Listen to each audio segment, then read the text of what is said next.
Merci de nous rejoindre sur la télévision nationale. Bonsoir à tous. Un an après l'incendie du dépôt des hydrocarbures de Corentin, les populations de Kaloum se souviennent encore du drame pour le repos éternel des disparus. Les fidèles musulmans ont organisé une lecture du Saint-Coran. C'est la grande mosquée de Corentin qui a servi de cadre à cette rencontre. Comme dit Hadi Kamara, on l'écoute dans ce reportage.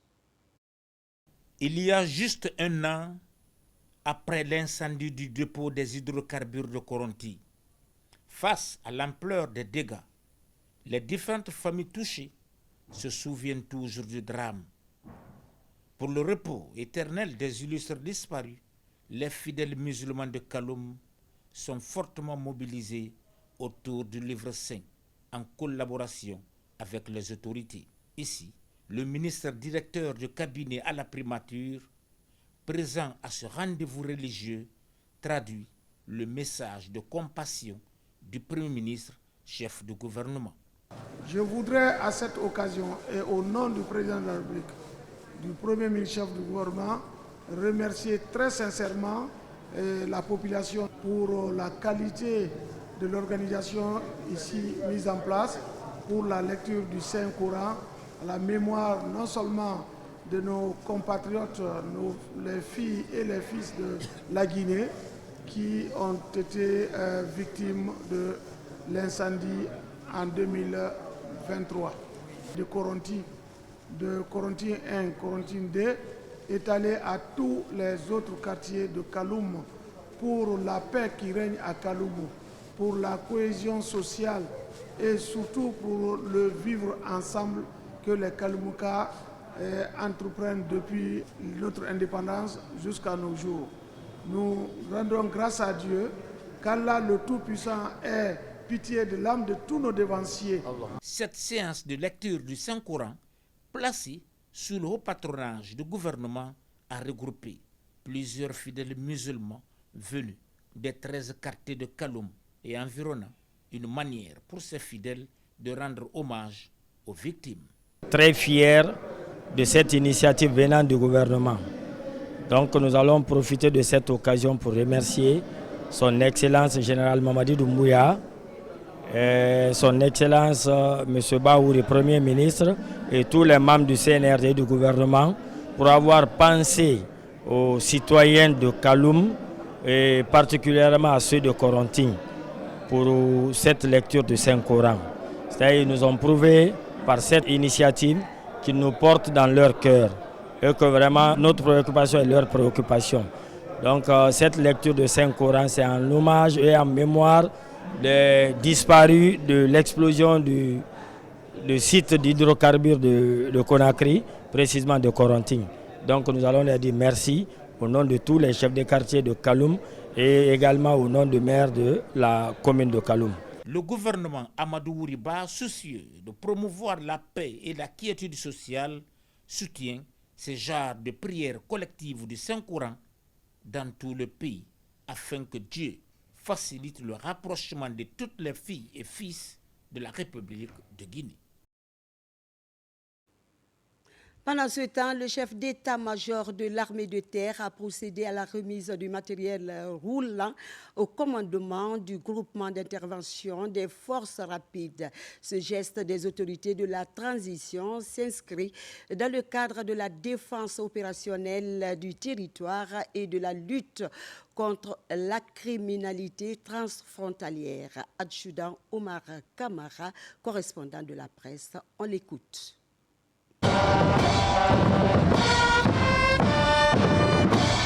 Le médecin-colonel Mouriba John, directeur général du service de santé des armées, visite les structures sanitaires militaires de l'arrière-pays. Les régions de Kankan et Nzérékouré, respectivement 3e et 4e régions militaires, sont les zones concernées par cette sortie terrain. Objectif, évaluer les ressources humaines, les équipements médicaux et les conditions de travail du personnel de santé militaire afin d'assurer une prise en charge optimale des hommes en uniforme et de leurs familles. Quand nous allons rentrer, nous allons nous retrouver en commission technique pour pouvoir élaborer un plan d'action opérationnel de 2025 qui doit être pertinent, qui doit être cohérent pour répondre à l'attente de toutes les forces de défense et sécurité, y compris la population guinéenne en général. Dans les localités traversées, autorités civiles et militaires saluent la volonté de la hiérarchie de faire du service de santé des armées une référence en matière de soins médicaux.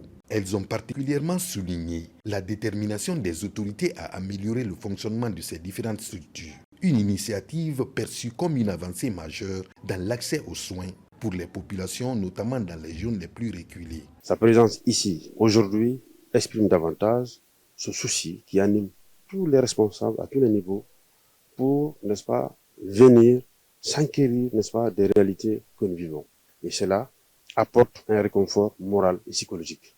Actuellement, partout où tu passes, il y a la dotation du médicament, il y a la construction des infrastructures dignes de nom. Sans la santé, rien n'est possible en ce qui concerne l'opération. En visitant les préfectures de ces régions, le médecin-colonel Moriba John a souligné l'importance d'une approche globale de la santé qui ne se limite pas aux militaires, mais s'étend à l'ensemble de la population. Une démarche qui témoigne de l'engagement des forces armées à accroître la prise en charge sanitaire dans les régions et à renforcer les liens armée-nation. Vous l'avez compris, c'était lors de sa tournée dans la Guinée profonde. Autre chose, l'émission dénommée « Dites-moi tout, docteur » reste prisée par les téléspectateurs guinéens. Ce canal de promotion de la santé publique compte de sa 6e délocalisation de la RTG vers un autre espace. Les spécialistes de santé ont apporté des explications sur les maladies bucco-dentaires. On regarde ce reportage de Gabi Aboubakar. Dans un cadre propice, un échange direct est ouvert avec toutes les parties prenantes, notamment les médecins, les malades, les associations et les partenaires. Depuis 6 ans, chaque année, l'émission « Dites-moi tout, docteur » est délocalisée de la RTG vers un autre espace public de la capitale. Ici, ces animateurs échangent avec leurs invités sur le dépistage et la prise en charge des maladies bucco-dentaires. La démarche consiste à faciliter la compréhension de cette question de santé publique. Ça fait la 6e édition que nous proposons aux Guinéens, de façon générale, des thématiques pour être d'abord pour une sensibilisation de masse. Toutes les thématiques, moi je dirais que sont alléchantes et ça touche le Guinéen moyen, également les spécialistes. Les échanges sont fructueux autour des pathologies qui touchent toutes les couches sociales du pays. Selon ces spécialistes de la santé publique, les statistiques de ces maladies bucco-dentaires sont très élevées. Ailleurs, il y a cette humeur, mais on ne le voit jamais à des stades tardifs. Pourquoi en Guinée, on continue à venir à des stades tardifs, donc avoir un taux de mortalité très élevé. Il y a des choses qu'on aurait pu prévenir et éviter.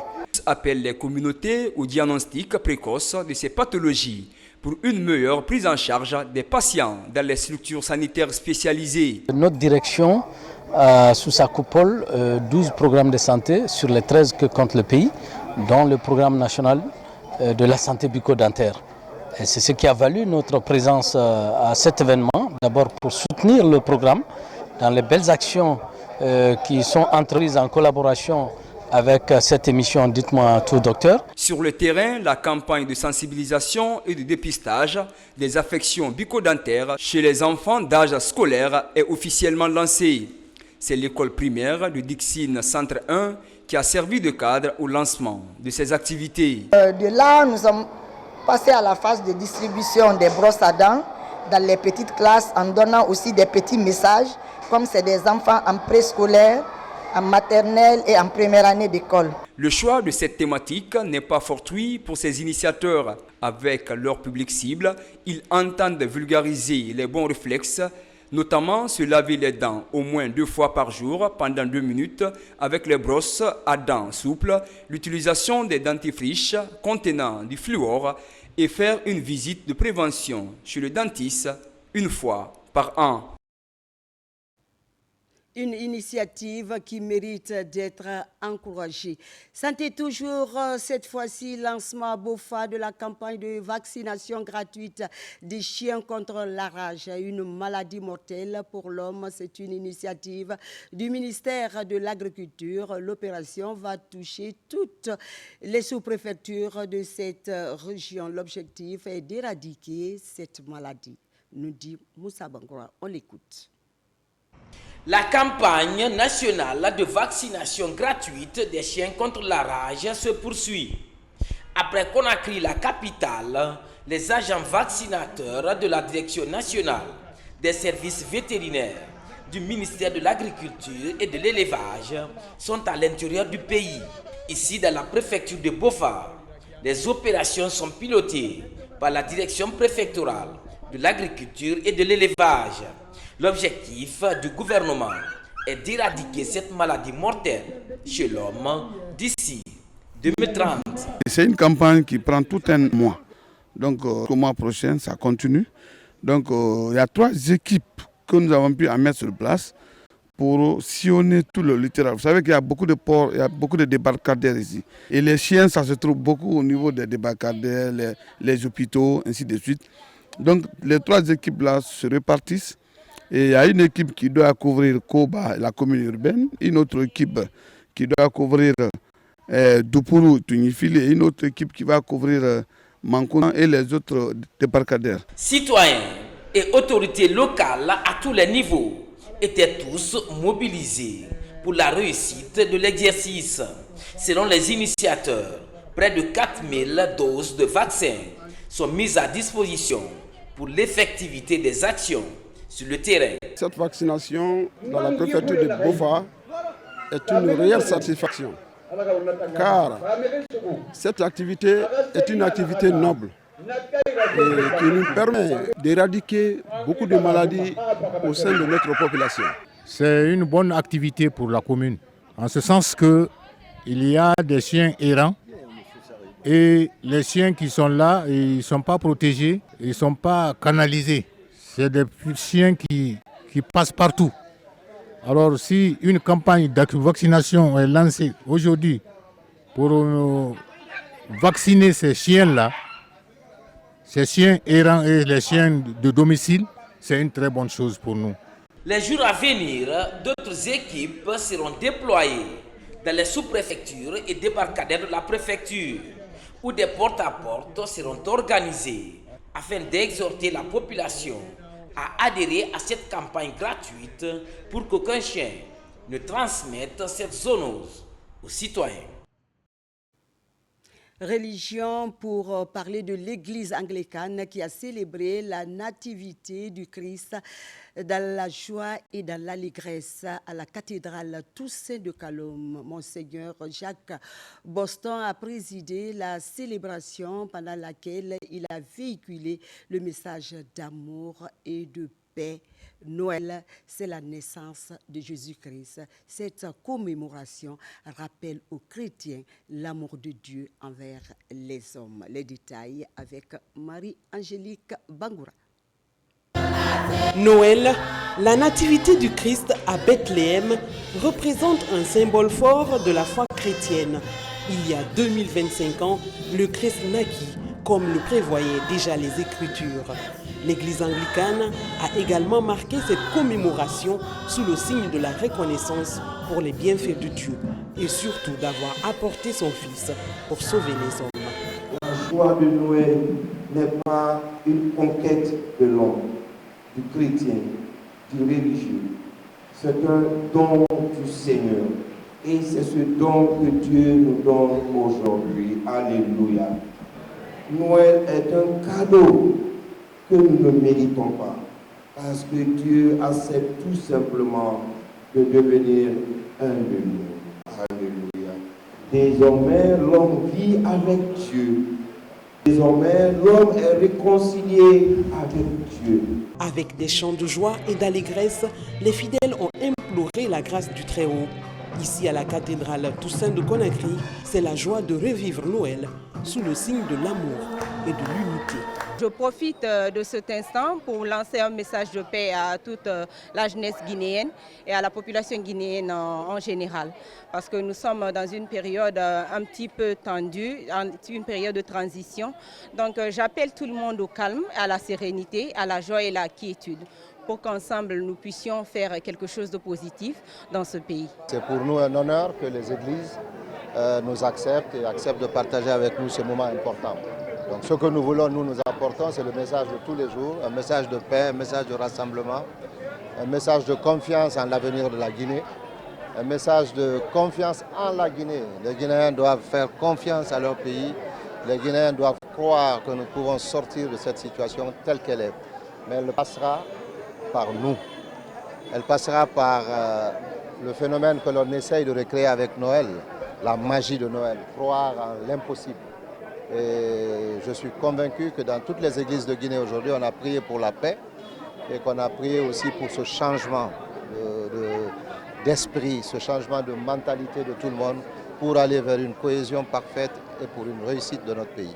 Pour la petite histoire, Marie, une jeune juive et vierge, est fiancée à un homme nommé Joseph dans une ville de Galilée du nom de Nazareth. Elle reçoit la visite de l'ange Gabriel. Celui-ci est le messager de Dieu et lui annonce l'incroyable nouvelle. Elle enfantera le Fils de Dieu. Confiante et disponible, la Vierge Marie accepte le projet de Dieu et met au monde Jésus, dont le nom signifie « Dieu sauve » en hébreu. La venue du Messie, le Sauveur attendu, était déjà annoncé par les prophètes depuis la nuit des temps. C'est sur ce magnifique élément de notre reporter qui met fin à cette édition d'information. À la réalisation, Adiatou Bari, sous l'œil vigilant de l'équipe technique du jour. Merci d'être avec nous et prenez surtout soin de vous et de vos proches, car chaque jour est une vie. Très bonne suite de programme à vous et bonsoir.